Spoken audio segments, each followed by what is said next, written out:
Yo, what's up guys? Today we're going to be finishing off the Budget Baller series. I hope you guys have been enjoying it so far. It's been pretty interesting for me to look into some of these young players, a lot of which I haven't even heard of before the research for this series. So yeah, it's been a fun one, man. And so I hope you guys have enjoyed it. Today we're going to be taking a look at some of the most interesting young midfielders in Europe. And yeah, let's just jump right into it.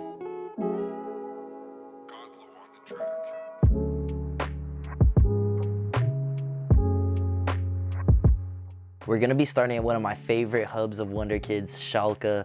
They've had so many that have come from there in the previous years, and I think there might be a couple more laying around right now. Starting with Rodrigo Zalazar. What an interesting prospect. This guy is maybe my favorite player that I've looked into this series purely off of how unique his profile is. Let's just take a look at it. So he's really capable of a little bit of everything. The stats don't totally bear that out, but when you watch him play, he likes to put himself about into challenges. He's capable of making long passes, short passes through the lines. He's capable of taking players on through the dribble, and he has a great eye for goal. So he's a real kind of do-it-all number 8. I say number 8. I really should more say number 10. I mean, besides the fact that that's his shirt number,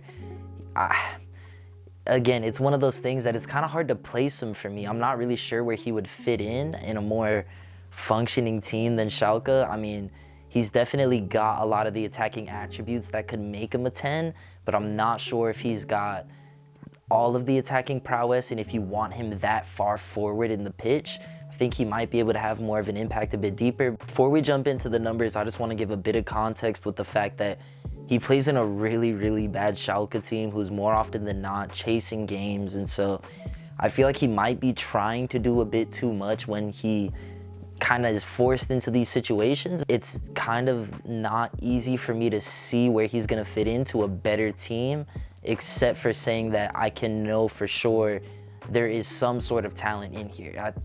I'm kind of blabbering on about it. Let's just take a look at the numbers, but I just wanted to give a little bit of context for it. So taking a look at the attacking numbers first, his non-penalty expected goals is double his actual goal return so far for the season, and so I think that is already speaking to maybe he's being a bit unlucky this season in front of goal. And he's getting a really good amount of shots up in general, so that actual goal return he has this season, I wouldn't worry too much about, because the underlying numbers are showing that he's getting into the right situations, and I feel like it should turn around for him. And it's kind of the same thing when you're looking at the assists. I know that his raw assist numbers don't jump off the page, but his expected assists, that is where you start to see him showing a lot more potential, and that's again another reason why I just really want to see this guy surrounded with more talent. And that trend bears out when you're looking at the passing and dribbling numbers as well. His successful take-ons is the thing that really stands out. So again, it's showing that when he's getting into these situations, he's able to push the ball forward, but the actual progression of the ball is where you're kind of seeing him struggle a lot more. And I feel like that is again just down to the team he's playing on, and the fact that they're more often than not chasing games, being locked down by teams that are just simply better than them. And when we get down to the defensive statistics, I mean, yeah, it's definitely really solid for sure, but again, it's tough for me to judge that with a guy who's going to be out of possession a lot more than some of the other players that we're looking at on this list. So again, this is a really difficult player to judge, but in my opinion, the talent is there. And if a team wants to take a risk on it, I think that you're going to be able to get him for a super low price. And that alone, I think it makes it interesting. If I was a lower level Premier League club, I would be taking a look at it.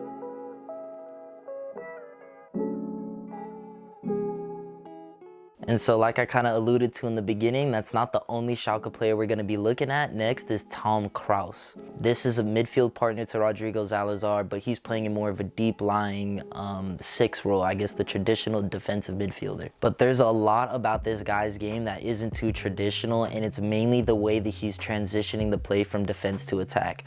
So the defensive output is there. That's kind of the baseline of what you want from your 6, but he's adding that next level, what could actually transition him from a good player to a great player, which is being able to transition play from defense to attack.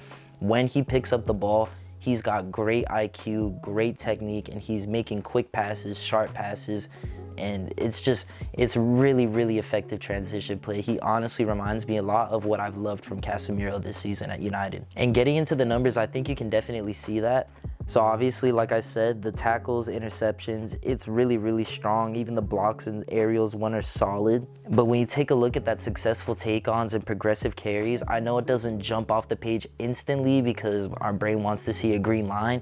But when you kind of give yourself the context of realizing this guy's not an 8 or a 10, he's a defensive midfielder. So all these attacking guys we've been taking a look at earlier in previous episodes, or today with Zalazar, he's being compared against those guys. This is a defensive midfielder who's still putting up 1.23 progressive carries per match, along with the 0.72 successful take-ons.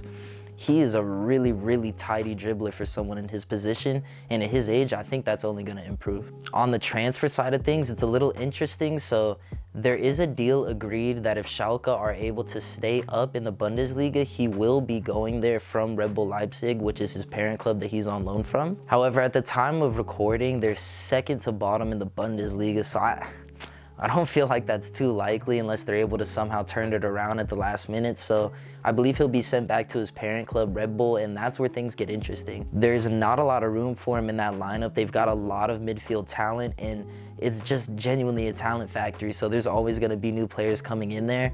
I feel like he's going to slip through the cracks, and it'll result in him kind of just being sent out. And Red Bull, they're kind of well known now for getting rid of these players at not a discount fee, but they want to get these deals done quick to keep the wheels greased of their entire operation. And so they're going to give you market value. And I think you can get it for them. You should definitely take it if you're a lower level Premier League club that's looking for someone to solidify your midfield. I think we saw a similar player in Boubacar Kamara getting a big high profile move to Aston Villa last season. And I think that is a trend that Premier League clubs are going to be following, where they're looking for similar profile players.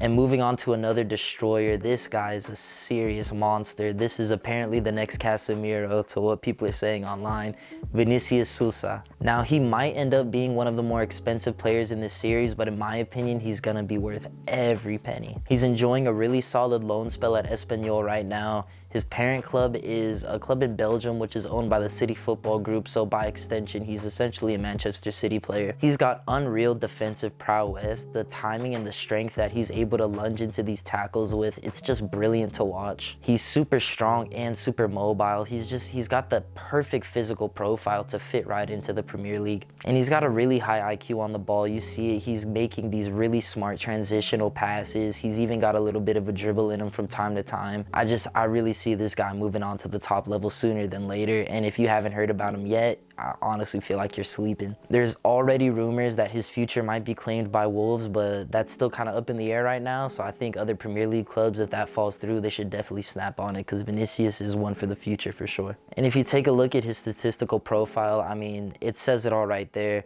Defensively, he is locked down. He's absolutely brilliant. Doesn't quite have that same level of take-on ability that we saw from Krauss, but I think he's making up for it in his passing ability. At 80% passing completion from a deep-lying position like that, I think that's exactly what you want. He's safe with the ball, and in a team where he's surrounded by better players, I think he's gonna just improve on that as well.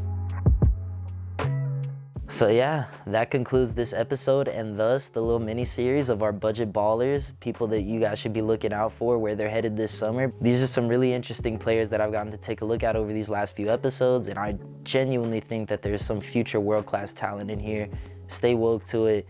Don't say you didn't hear it here first. That's all I got for y'all today. I'm back at y'all soon with another one. Later.